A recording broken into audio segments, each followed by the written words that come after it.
What you can think and feel is the limit on what happens to you. People who obsess about what they want either get what they want or not.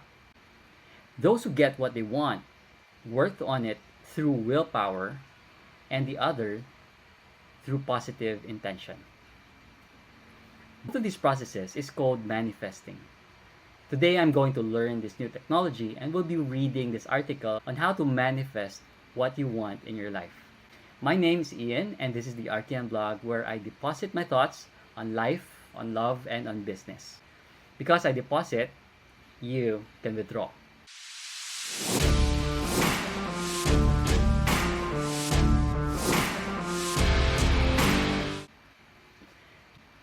The manifesting box method.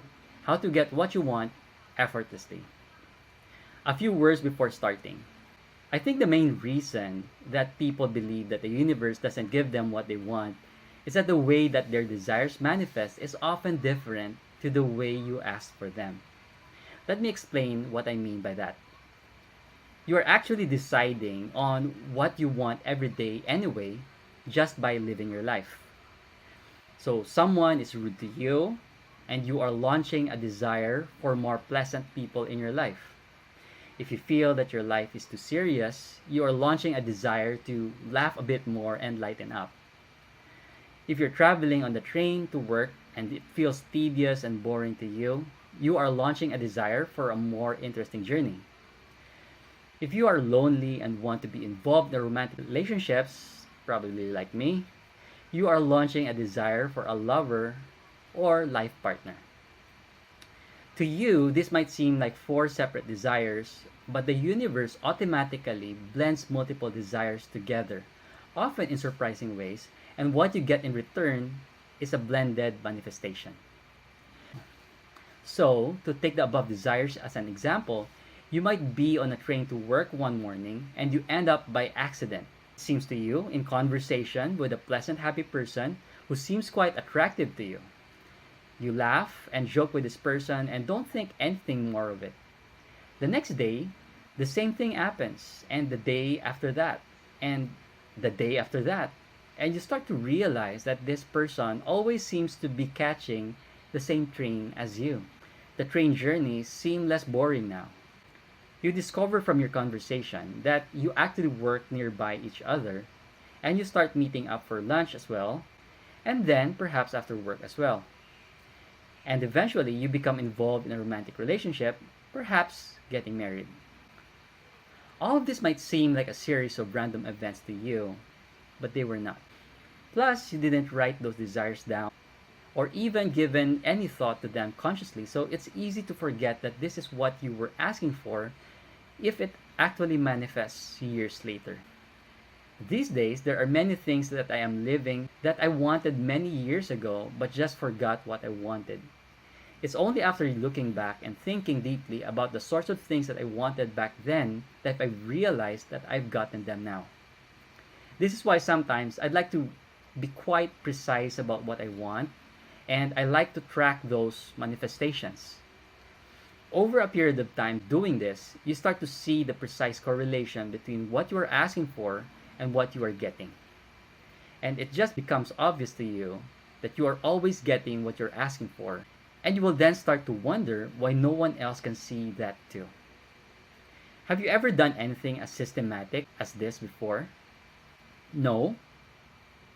Well then, it's hardly surprising that you might not be convinced that the universe is steadily responding to your requests. This experiment might help to change your view about that. Now, let's look at each process steps mentioned above in more detail. Step 1. Decide what you want and why you want it and write that on a piece of paper. It may surprise you to know that this is probably the hardest step in the process to do. I have sometimes spent days, even weeks, trying to decide exactly what I want. It's not as easy as it sounds. You may think that you know what you want, but you will often discover that you really don't. The problem is that for most of us, most of the things that we want, we carry vague ideas around in our heads. And we just kind of assume that what we want is obvious. But is it? Have you ever tried to explain precisely to someone else exactly what it is you want? It is often only when we are forced to do something like this that we realize how vague our desires and wishes really are. So, is it any surprise in that case that we don't get them? Guideline for request writing. Here's the guideline that I use when writing out a request for what I want. Write your request in such a way that you can hand it straight over to a reasonably intelligent person who is going to go and get it or do it for you. But the single condition is that once you might have given them your request, you cannot contact them again about it or give them further information.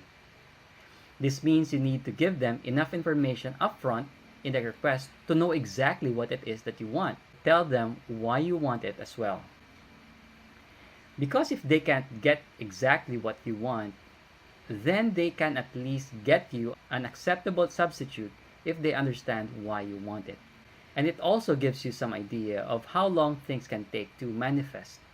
Often, it's sooner than you remember. Don't limit yourself. Another thing to bear in mind is that this person can get you anything you want. So why limit yourself?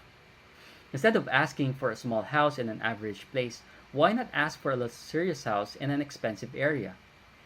Why not ask for many houses in different places? Instead of asking for a few $100s, why not ask for at least $1,000? If they're able to get you anything, why place any limits on them? Do you believe your requests is possible? Bear in mind that the person you are going to hand over your request to does not have the magical powers. They are simply doing or arranging something on your behalf. So, if what you are asking for is something you personally believe cannot be done, then it is unlikely that they will be able to do it either. So, let's say that you are asking for $1 million next week, but you are currently living in poverty on the streets.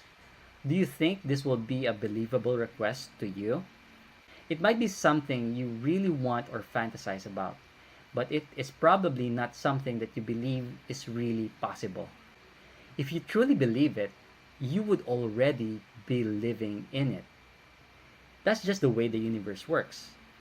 But if you are a billionaire already, then asking for another million by next week is probably quite a reasonable request to you. So make your request believable in terms of what you already believe is possible. You can push the limits of your belief a bit, but you will get a feeling when you have gone too far. Ask for what money will bring you, not just money. Even though I have just given you a money example, I try to stay away from asking for specific amounts of money. After all, what is money? It is just lumps of paper and metal, if you have cash. Or usually it is just a number on a bank statement. You can't do much with those lumps of paper and metal apart from exchange it for something else. So what you really want is the thing that you believe the money would allow you to buy. So ask for that instead of the money. Also, ask for the things you want, not for the things you don't want. If the neighbors are unfriendly and annoying to you, and you know that you want new neighbors, then asking for the current neighbors to go away is not really what you want, is it? You might end up with new unfriendly and annoying neighbors. What you really want are pleasant and friendly neighbors. Even if that means that if the current neighbors stay where they are and simply change their behavior.